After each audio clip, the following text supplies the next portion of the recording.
Hello guys, welcome our new video. Guys, আপনাদেরকে আজকে আমরা যেই স্থানটি দেখাবো সেটা অনেক পুরানো, প্রায় আজ থেকে 70 বছরের পুরানো একটি জায়গা, যেখানে মানুষ মনে করেন অনেক মাটি জমি আগে বন্যা হইতো না, আমাদের এই ভোলা অঞ্চলে বন্যা হইতো, তো মাটি জমি এখানে মানুষ আশ্রয় নিত। আগে তো এত অত্যাধুনিক ব্যবস্থা ছিল না, বিল্ডিং ছিল না, আশ্রয় কেন্দ্র ছিল না, সো মানুষ পুকুর খনন করে মাটি জমি অনেক উঁচা করে একটি টিলা বানাইতো, যেটাকে আমাদের ভাষা বলে টিলা। আজকে আপনাদের এই টিলাকে আমি ঘুরে ঘুরে দেখাবো। এই যে আপনারা এখান থেকে কিছু দেখতে পাচ্ছেন, এই যে এখানে অনেক সুন্দর একটা বাঁশ বাগান আছে, নারিকেল গাছ, এবং এই যে এটার সাথে কিন্তু রাস্তা রয়েছে। এখন প্রায় আসরের শেষ প্রান্তে ঘন অন্ধকারাচ্ছন্ন একটি বিকাল, কিছুক্ষণের ভিতরে সন্ধ্যা পেরিয়ে রাত গড়াবে।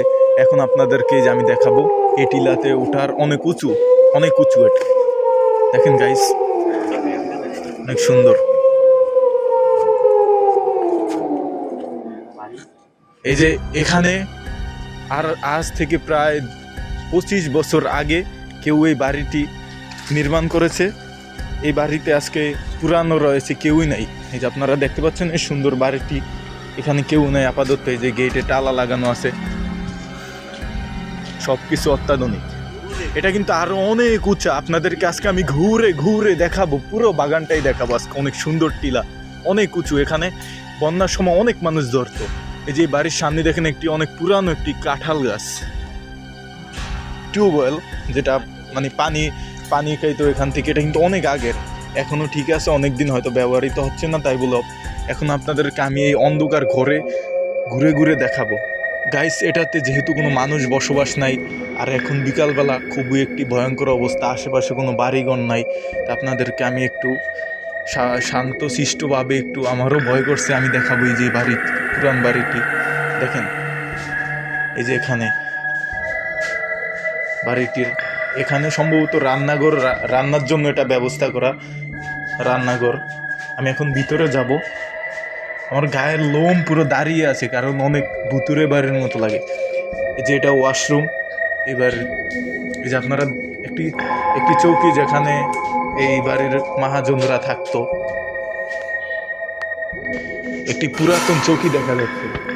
গাইস, এই যে খুবই অন্ধকার, অনেকদিন মানুষজন নাই, তো এই জন্য মাকড়সারা বাসা বানিয়ে এখন এই বাড়িতে অবস্থান করছে। এই যে পুরানো কিছু আসবাবপত্র দেখা যাচ্ছে, অনেক পুরানো। এই যে গাইস, এই বালতি, তারপর বস্তা ভরা, এই যে একটা মই, কারো বাসা বলে মই, বইয়ের বাসায় আবার চঙ্গাও বলে, আমাদের বাসায়। এই যে দেখেন আরেকটি রুম, এটা হলো সামনের প্রান্তে। এই যে এখনো কিন্তু বিদ্যুৎ আছে, বিদ্যুতের সংযোগ এখনো আছে।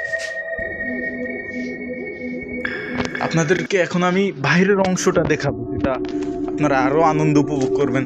যে গাইস দেখেন কি সুন্দর বাগান, অসাধারণ, চারদিকে কি সুন্দর। এই যে একটি গাছ দেখতে পাচ্ছেন, বড় একটি বট গাছের মতো, কি গাছ আমার হয়তো নামটা জানা নেই। এই যে কি সুন্দর দেখেন, সুপারি বাগান, এখানে অনেক অসংখ্য, প্রায় 1000-এর বেশি সুপারি গাছ। আজকে আপনাদেরকে আমি পুরো বাগানটা ঘুরে ঘুরে দেখাবো, একেবারে পুরো বাগান দেখাবো গাইস। দেখেন, আপনারা দেখেন, আমাদের সাথে থাকেন। এই যে গাইস, এই গাছটাকে হয়তো আপনারা চিনেন, এটাকে অনেক ঔষধি গাছ বলা হয়। এই যে এটার যে ফলগুলো আছে, এই ফলগুলো আমাদের সর্দি জ্বর কাশের সময় এগুলো খাইলে অনেক উপকারী ফল। এই যে আরও গাছে, এই যে আরও ফল, এগুলো পাকা ফলগুলো কিন্তু অনেক টেস্ট, আপনারা অনেক উপকারী হবেন এই ফলগুলো খেলে। এই যে আপনারা দেখেন সামনে অনেক বড় বাগান এবং অনেক উঁচু, এটা আরও উঁচু, কিন্তু আপনারা ভিডিওতে ক্লিয়ার বুঝবেন না, যদিও বাস্তবে কিন্তু আরও ভালো বোঝা যায়, ভিডিওতে এত ক্লিয়ার বুঝবেন না। দেখেন গাইস, এই উঁচা টিলার ভিতর দিয়ে হাঁটার জন্য সরু চিকন পথ, একেবারে এই পথে হাঁটলে আপনার পল্লীকবি জসিমউদ্দিনের কথা মনে পড়ে যায়। এই দেখেন, এখানে অনেক পুরানো বিশাল এক বাজার রয়েছে, অনেক পুরানো, প্রায় 20-25 বছর পুরানো হবে এই বাজারটি। দেখেন এক এক বাঁশের অবস্থা, কি হাত। গাইস, আপনারা আমাদের সামনে যে দিঘিটা দেখতে পাচ্ছেন, বিরাট বিশাল, এটা এদিক দিয়ে আরও বড়, আমি ভিডিওতে আসলে ক্লিয়ার আপনাদের দেখাতে পারছি না। আসলে এই দিঘিটা খনন করে এই টিলাটা বানিয়েছে অনেক উঁচু করে, এখান থেকেই মাটি নিয়ে বানাইছে। গাইস আজকে টিলার ওই প্রান্ত আরও খুব ভয়ঙ্কর।